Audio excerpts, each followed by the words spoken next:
As you're turning to Genesis, Genesis is the first book of the Bible. The Bible's made up of 66 books, and you can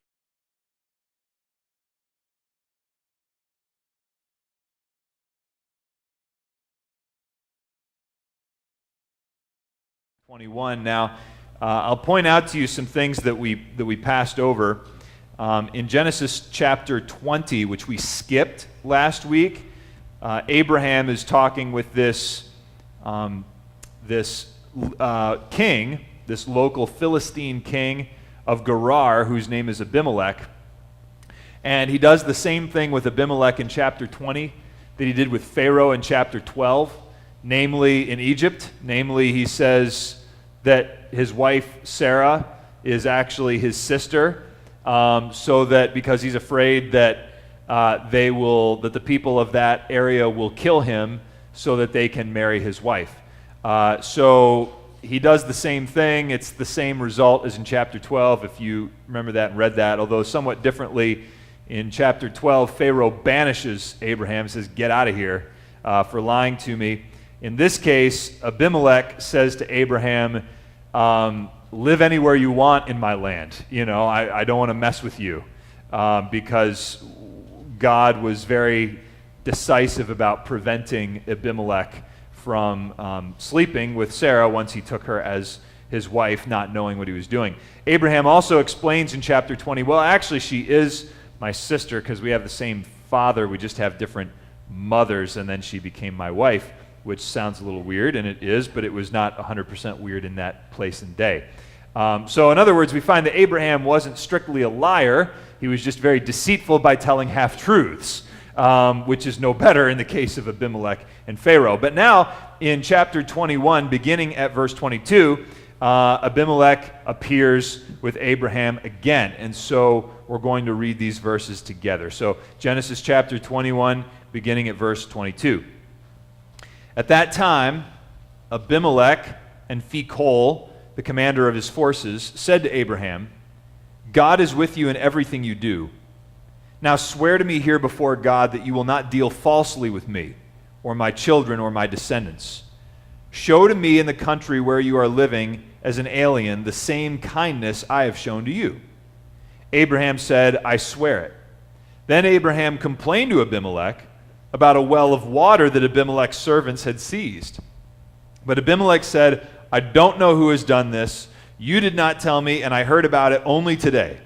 So Abraham brought sheep and cattle and gave them to Abimelech, and the two men made a treaty. Abraham set apart 7 ewe lambs from the flock, and Abimelech asked Abraham, "What is the meaning of these 7 ewe lambs you have set apart by themselves?" He replied, "Accept these 7 lambs from my hand as a witness that I dug this well." So that place was called Beer-sheba, because the two men swore an oath there. After the treaty had been made at Beer-sheba, Abimelech and Phicol, the commander of his forces, returned to the land of the Philistines. Abraham planted a tamarisk tree in Beer-sheba, and there he called upon the name of the Lord, the eternal God. And Abraham stayed in the land of the Philistines for a long time. I'm not going to talk too much really today about the relationship between Abraham and Abimelech in either chapter 20 or in chapter 21, although there's things that could be said.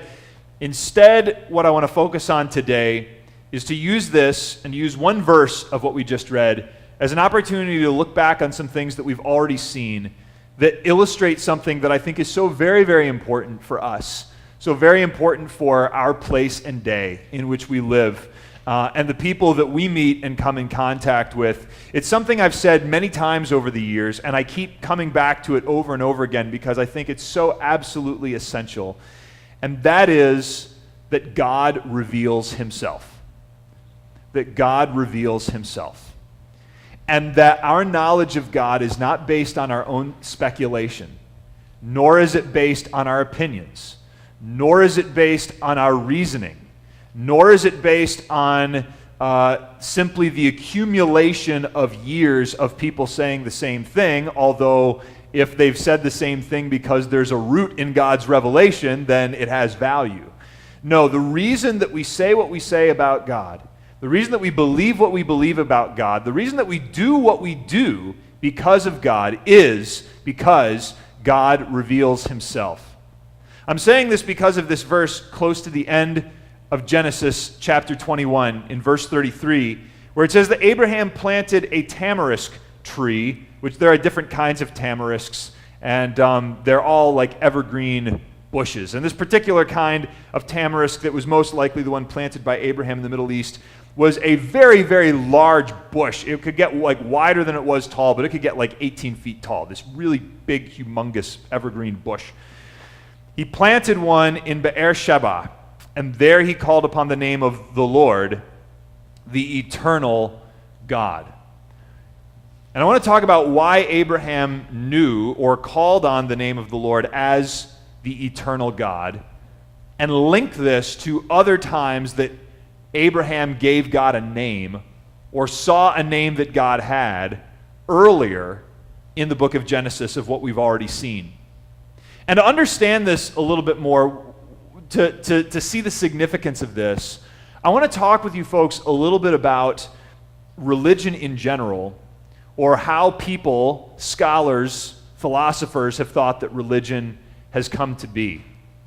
There was a movement that, a philosophical movement or intellectual movement that began in the late 1800s as philosophers were defining what is religion and where did it come from, that was very much linked to the theory of evolution, which was becoming very popular might not be the right word, but very influential, let's put it that way, among intellectuals at that time. And because the theory of evolution as far as the development of biological life was becoming more and more popular, it was also becoming a very popular way of understanding all kinds of things. In other words, the idea that there's such a thing as progress, the idea that as time goes on, that things get better and better and better and better and better. And so there were people who studied religion and proposed the theory that religion at its heart, as human beings had evolved from lesser life, and that was the idea, it was lesser life, right? So there were things that were not as good as human beings, but then eventually human beings evolved out of those things, out of other primates and so forth. That as you're going through the evolution of primates until you finally get to prehistoric man, and then to Homo sapiens, that then at some point religion had to evolve there. Because we know that monkeys aren't religious, at least we have no evidence that monkeys are religious. So if we came from monkeys and monkeys aren't religious but humans are religious, then at some point religion had to evolve along the course of this. And so the theory went that what originally evolved or initially evolved is that human beings began to assign sacred value to the things around them, to this rock or that tree or that stream of water. And they would say that there was something sacred about it, special about it, and there was some supernatural force that was with it. And then what evolved beyond that was mysticism, the idea that there were some people who were specially blessed, shamans and so forth, who could communicate with the spirit world that was kind of operating through and on the other sides of all of these forces of nature. And then the theory went that evolved into polytheism, that there were multiple gods. There was this God that managed this part of the natural world and this God that managed that part of the natural world, the God of the sky and the God of the sun and the God of the moon and the God of the earth and the God of grain and the God of water and the ocean and all these different kinds of things. And then that evolved into monotheism, thank you Israelites, and evolved into monotheism so that now we say, no, it's not multiple gods, now it's just one God that's true. And some people at this point said, well, then here we are, right? So we are the end. Christianity is the conclusion of this whole sequence of evolution, that this religion that we have is the right one because it is the result of religion getting more and more good and more accurate over the course of all of these thousands of years. Others, however, went a step beyond to say, well, we've made it to monotheism, and then the next thing, the next step of progress is no theism. atheism. That's the logical place that we go. That then the next place that we go after this is to have maybe transcendent values or principles, if that, but that now man himself is the supreme. You know, we're no longer expecting and believing that these other spiritual forces that we can't see, however many of them there are true and ultimate. We, human beings, are ultimate. And it's our scientific reasoning and then technological mastery of this world that then is the next logical step of evolution beyond this religion. A manifestation of this was in the 1960s for about 5 minutes. There was a theology that got popular in certain universities called the death of God. And the idea was that, well, we finally made to this point that we don't need God anymore, so therefore God does not exist. There were theologians who were actually saying this. Didn't last very long. But the influence of it continues in many ways. Now, I want to point out to you, the reason I tell you this story is not only to help you understand your world a little bit better and understand why certain people say the things that they say, but also to recognize that that idea of how religion came to be is exactly the opposite of what the Bible describes. Because the way that theory that I just described to you, that evolutionary theory describes it, is that the belief in one God is the end of the process of religion. But the way the Bible describes it, one God is the beginning of the process of religion. Because there's one God who created all things and who revealed himself as the only God to the first humans, Adam and Eve.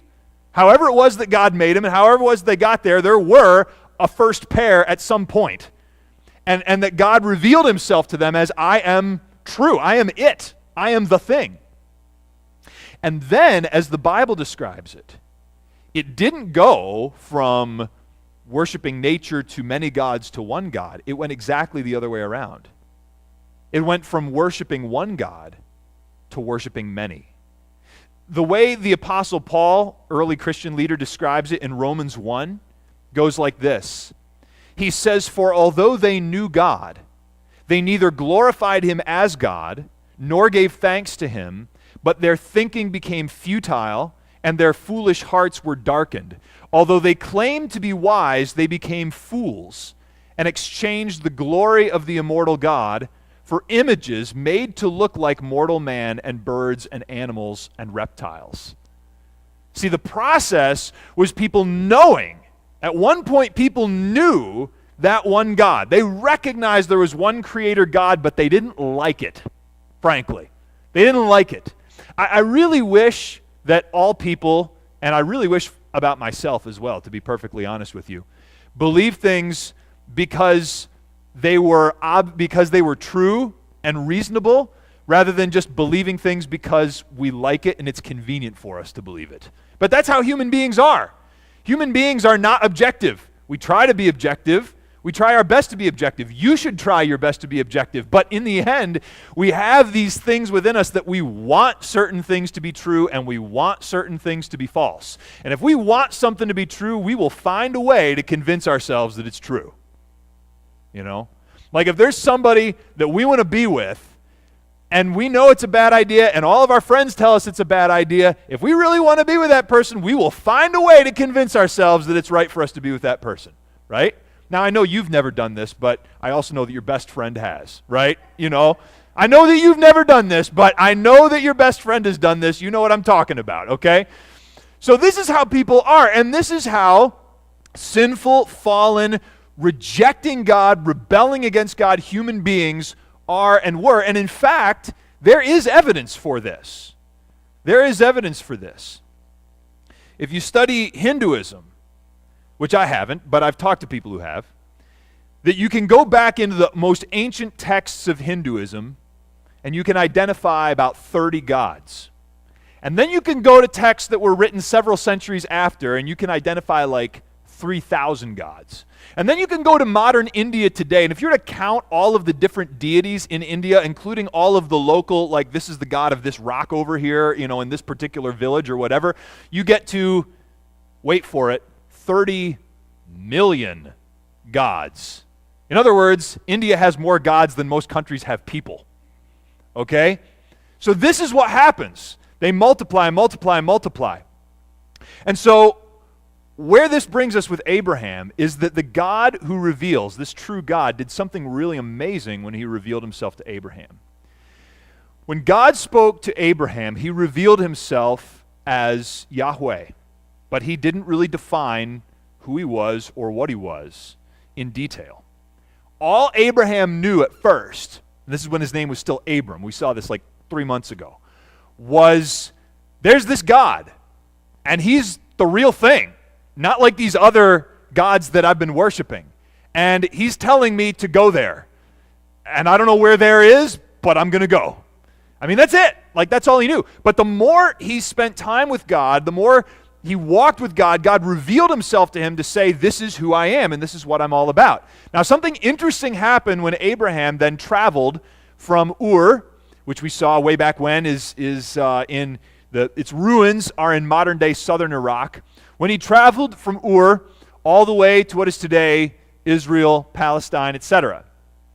When he traveled that distance and traveled along there, he met these other people who, like himself, were Semites. They were descendants of Noah's son Shem, and there were other people in the land as well who were not Semitic, but they spoke similar languages, and that would include the Canaanites. They were not Semites, but they spoke similar language. And as he's going along, he finds that the worship of those people in the land of Canaan involved worshiping many gods, but their gods included this god named El. E-L. El. Okay? And El in ancient Canaanite, and for these people around in that area, is sort of like for us our word God. Because our word in English, God, means like a particular thing, like there's a thing called a God, but when we put a capital G on it, it's a specific God who's like, we call him God as if that's his name. And El was the same way. The word El simply meant God, but they had a particular God that they called El, who was like the top of their whole group of gods that they worshipped. And the process that we see with that religion, and also we see it with other religions like the Greeks and so on and other places in the world, is that El was originally the real God. I mean, like, that was him. Like, they worshiped the real God, but then, over time, they made that real God, the creator, look more and more like a really powerful human being. So that god El then gets a wife, a goddess named Asherah. And then those two gods have kids. And those are all different gods with different names that are the gods of these different places and so on and so forth. And El is still the high god over all these gods, but then one of his kids was a god named Baal, B-A-A-L, that we in English tend to pronounce Baal. And Baal got to be more popular than El. So El then eventually recedes, and he's worshipped less and less, and Baal is worshipped more and more until eventually El isn't worshipped at all. See, this is the process that it goes through. It starts out with one creator God who's the true and living God that we worship. And then what happens with human beings? They don't like that God. And so they make him a little bit lower and a little bit less and change him and shape him to be the way they want him to be. And then they add some other gods around him because, why just stick to just one? And then the actual one eventually recedes, so he's less popular until eventually he recedes out of existence and we're not worshiping him at all. And we're worshiping entirely gods that we've made up. So when Abraham is coming along here and he's going through Canaan into this land that God has showed him, he's running into these Canaanites who worship this group of gods, including this chief god El. And maybe Abraham himself was familiar with that when God met him. And what Abraham does, by God's own leading, is he identifies Yahweh, this God who introduced himself to him, as that god El, who has been messed up and changed and altered and perverted and complicated by all this other nonsense that's come through the centuries. And Abraham is sort of cutting through all the junk to say, no, there's a real God behind all this, who's the actual one who made us. And so there are these sequences, these situations through the book of Genesis where God identifies himself, or Abraham identifies God as El, the high God of the Canaanites, but he's not like what all the Canaanites say he is. He's got his own characteristics and his own qualities. And we find this in Genesis, we find it in Job, we find it in Psalms, we find it sprinkled out through the rest of the Old Testament, but we generally don't notice it in our English Bibles because our English Bibles just translate the name El as God. So we don't notice that it's there, but it's actually there. Most of the time we find the word God in our Bibles in the Old Testament. It's for this Hebrew word Elohim, which is far more common. But sometimes it's this word El. But whenever the word El, the name El shows up, this is the interesting thing. It's never alone. It's never alone. It always has these other words next to it that are defining who this God is. Because Abraham is saying, no, this God that you guys have all messed up, there's a God that's real, that's kind of at the bottom before you guys messed up this whole thing. And that's who this God is who's met me. But I'm now taking God's definition of himself, and I'm believing what God is saying about himself and not the nonsense that you all are making up about it. And the reason I'm telling you this today is it's so important because what people think in our world is they think that the things that we say about God are just stuff that we've made up, or stuff that somebody else made up that we found believable. You know, like, well, that might be your opinion about God, but what I think that God is like is this, you know, or that might be God for you, but God for me is that, or that might be your truth, but this is my truth, right? And these are the kinds of things that people say. These are the kinds of things that you hear, but that's not what we say. We're not saying that this is just our opinion, and I have a right to my opinion, you have a right to your opinion, we all have a right to conflicting opinions, and, you know, what difference does it make? That's not what we're saying. We're saying that this God that we're talking about has actually revealed himself to tell human beings, you all have a consciousness that I exist, but you have shaped me and molded me into your image so that I'm the way you like it. But I am the one who shaped you and molded you into my image so that you're the way I like it. And that God has revealed himself to say, this is who I am. And so we're going to look back and see these places where God revealed himself to Abraham to see what he called himself. And the first one is this name, El Elyon. El Elyon. This is the first one we ran into, but we didn't call it that at the time. This means El, the highest one, and it's back in Genesis 14:22. You might remember if you've been with us here as we've been going through this series, that in Genesis 14, one of the things that happens is that Abraham, after winning this great battle, meets this Canaanite king named Melchizedek, or Melchizedek. And Melchizedek is a king of Salem, which later became Jerusalem, and he's also a priest of El Elyon, El, the highest one. So this guy is a priest of the highest Canaanite god, and Abraham identifies that God with the God who called him. He says, Yahweh, El Elyon. Yahweh, who is El, the highest one, is the possessor of heaven and earth. And it's a way that Abraham is saying, yes, I worship that God, but not the way you think that God is. Because what that God actually is, he is the possessor of heaven and earth. El Elyon, God is supreme over all powers. There is no power, there is no human power, there is no army, there is no king, there is no government, there is no angelic power, no angels, no demons, no gods, no spirits, no nothing that is more powerful than God. The forces of nature themselves are not more powerful than God. The laws of physics are not more powerful than God. God, El, he is the highest one. He is supreme over all powers, and he possesses all things. Abraham came to know this about God, so he says, that's who the real God is, who's deep at the heart of all these religions. This God, the real one before people screwed it up, supreme over all powers and possesses all things. The second one we found is El Roi. El Roi was actually discovered not by Abraham, but by his slave, his wife's slave, Hagar. Hagar discovered that God, that this Yahweh that her master Abraham worshipped is El Roi, or El, the seeing one. El, the one who sees. This is when she was running from her mistress Sarai, Abraham's wife, who was abusing her, who was oppressing her, and she ran away but didn't know where she was going. And the angel of God encountered her and said, "Where are you going? And where'd you come from, where you're going?" She said, "Well, I know where I came from, but I don't know where I'm going." And God gives her instructions, tells her to go back, gives her hope of what her future's going to be. And she realizes that she's seen God.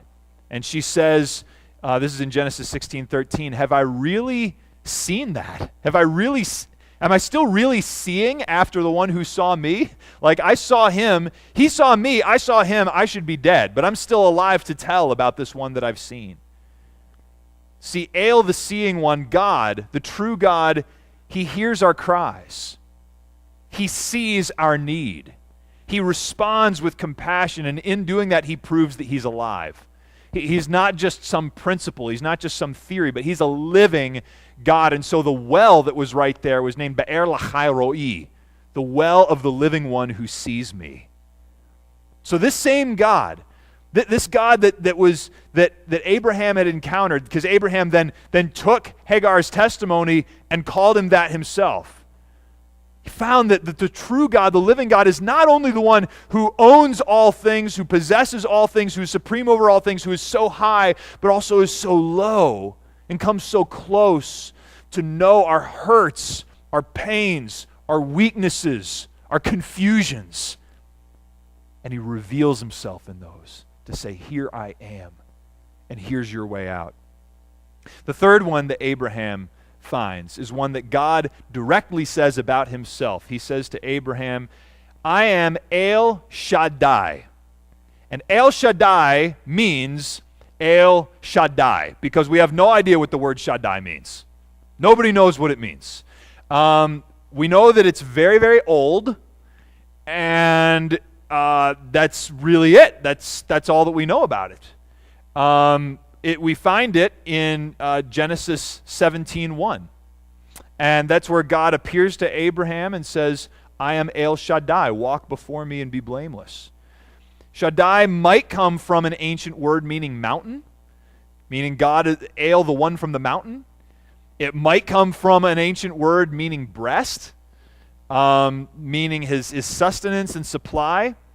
But we don't really know. But what we do know is that wherever Shaddai shows up, and God calls himself the Shaddai, it means he's the one who gives and sustains life. It's always connected with a promise. I will make you into a great nation. I will give you children. I will sustain your children. Your name will go on. He's the one who gives life. He's the one who sustains life. And then later on, after the book of Genesis, when we see the word Shaddai, it's in context that talk about God ruling with complete power. I mean, the ultimate power is the power of life and death, to give life and to take it away. And that's what this real God has. He has that power. The Jews living in the 2nd century BC, when they translated the Bible from the Old Testament from Hebrew into Greek, they used a word in Greek that means all-powerful to translate Shaddai. And that's why in our English Bibles, wherever you see Shaddai, it says Almighty. I am God Almighty. Okay? We don't know if that's what Shaddai actually means, but why not? It's close enough. And so this is what Abraham learned, right? He learned about God, that God defined himself. I am the one who has the power to give and sustain life and to rule with complete power. And then finally, in this section that we just read in Genesis chapter 21, God is called El Olam, or El the Eternal. And this is another name that Abraham gives to God. And he gives it to him as he plants this evergreen tree. Right? Isn't that great? Plants an evergreen tree that's the same, whether it's hot, whether it's cold, whether it's dry, whether it's wet. It's always there. It's always the same. You can come back to it year after year after year.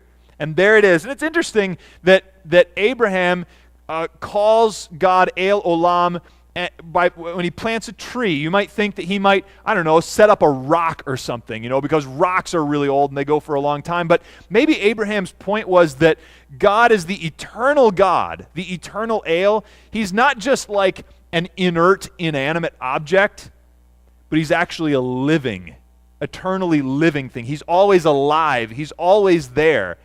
He exists before anything else. He's not like the gods of the nations. He's not like what the Canaanites probably thought about El in their own conception, which was there was stuff, there was a universe, there was kind of a mess and chaos, and then El emerged out of that. So in other words, there was stuff first, and then God came later. No, that's not what it is. God came first, stuff came later. God came first and created out of nothing. He never fades away. He never retires. He never gives way to a more popular God that comes along later on. He is always faithful. He is always there from the beginning to the end and beyond. So Abraham learned these things about God, and he expressed these things about God. He learned and he expressed, he explained that this God who met him was, on the one hand, accessible to other people. That other people had a deep cultural memory that God was real and really existed. But because people had obscured it so much, Abraham needed to go back to the source of God himself to find out who this God really is. That this God isn't the husband of Asherah, isn't the father of Baal, isn't like some really rich ancient Near Eastern guy in the clouds. No, he's something else. He's something beyond, and that God reveals himself to say, this is who I am. And Abraham came to know him through visions. He came to know him through a vision by somebody else, his slave, who told him about that vision. He came to know him by experience as he was doing things. He was walking with God, doing what God said, and then learning from doing what God said who God is. He was learning. He was learning all the way along that the real God, the ultimate God, is the possessor of heaven and earth. He's the highest one, the name above every name. That he is the one who sees and knows and hears and cares.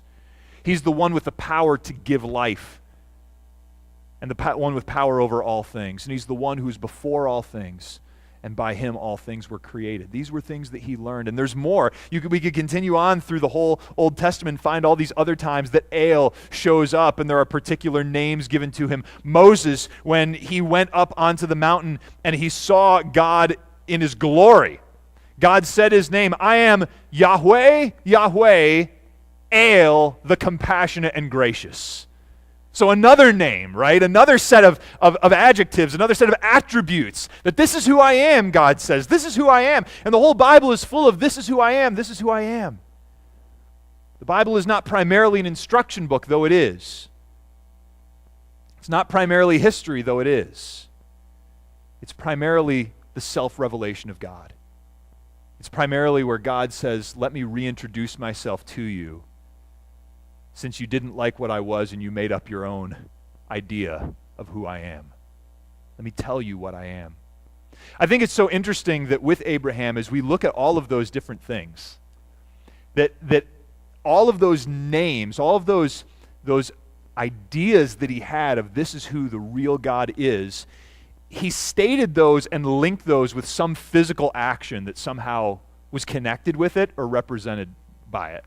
So when he identifies this God, Yahweh, as El Elyon, the highest one, he does that in the course of giving 10% of what he had won in battle to the priests of that God. And so that was an action that he took. It was a physical action of, here, you take this.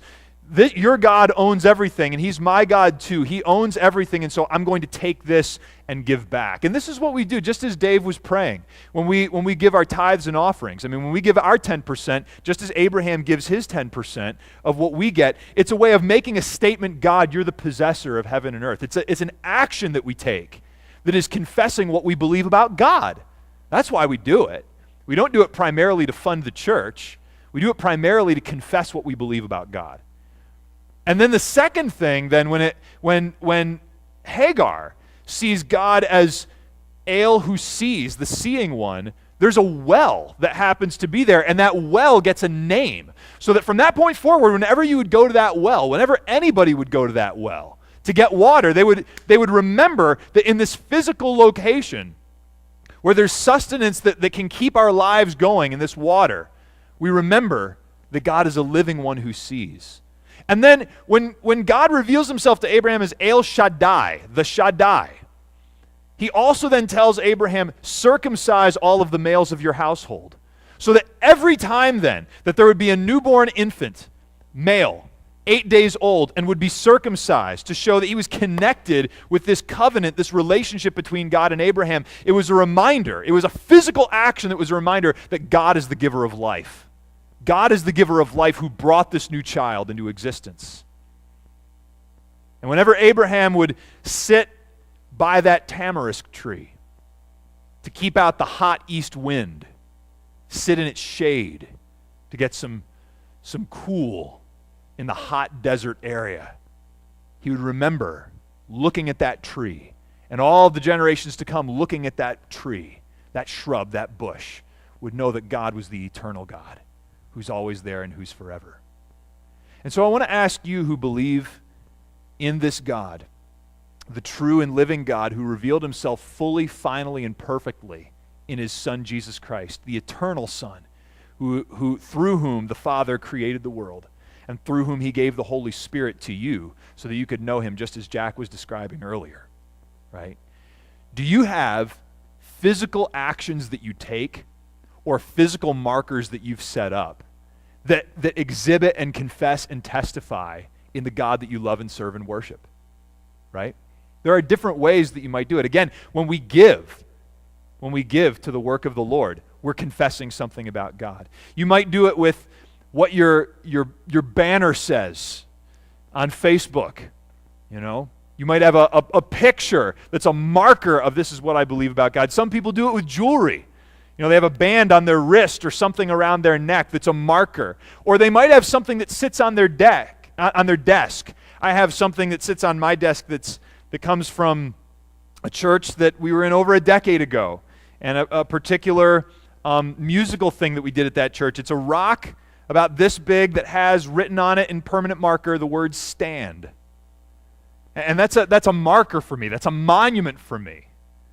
And there are other things that we might have like that. Do you have things that are physical reminders for you that you can look at and remember who the God is that you worship? And if you do, are they public?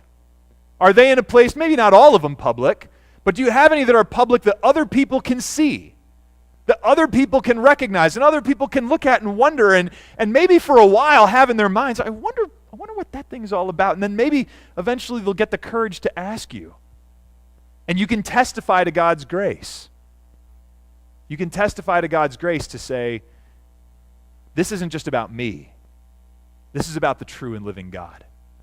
Let me tell you about him. Maybe this God himself is a mystery to you. You have been operating, you have been floating on your own opinions.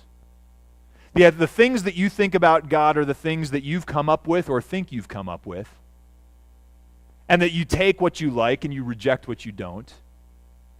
But your concept of God has come from you, and it hasn't come from him. I challenge you today to test something out. To allow this book to define who God is for you for 30 days.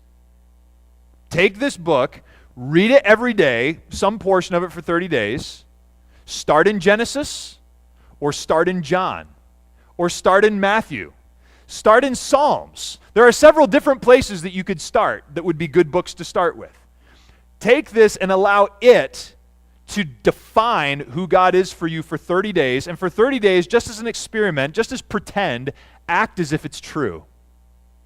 See what the result is 30 days later. I would like to know. I would like to know. In your bulletin that you received when you came in, and if you didn't, then you can find a card like this that's in that bulletin lodged in the seat in front of you. I want you to take this card and fold it in half along the perforation. And on one side, it says First Baptist Church. Tear it in half. Take that one side that says First Baptist Church. On the flip side, it gives you some options of what you might do. One of them says that the way for you to trust and obey as Jesus Christ lives through you today is to tell a not yet disciple how God has intervened in your life. And that's what I mean by doing something public that indicates to somebody This is how God has intervened in my life. But then you also have to take some words and put it with that thing so that the person knows what it means. That might be the box that you check. There might be another box that you check. Take this and consider, what does God want you to do with his word today? Check a box and use that as your commitment to the Lord. Slide that in your pocket, keep that in your purse, put that in a place you can find it at home and see it to remind yourself of the commitment you've made to him this week. On the other side, please take the other side of the card, and if you please put your name on that and let us know that you're here. And any contact information you'd be willing to share with us, that's very helpful for me to get a hold of you, for me to interact with you, and for us to keep you informed about things that are going on. And on the reverse side, it's a great way, a great place to communicate to me something that is your response today, and so that you and I can keep a dialogue going. You can check a box there or write something in, and you can just leave that there in your seat. It'll be picked up discreetly afterwards, or you can hand it to me when we're through. While you're doing this, Kelly's going to play a song, and when you're done in that time of commitment to the Lord, then you can sing along as we consider this God who's revealed himself to you and to me.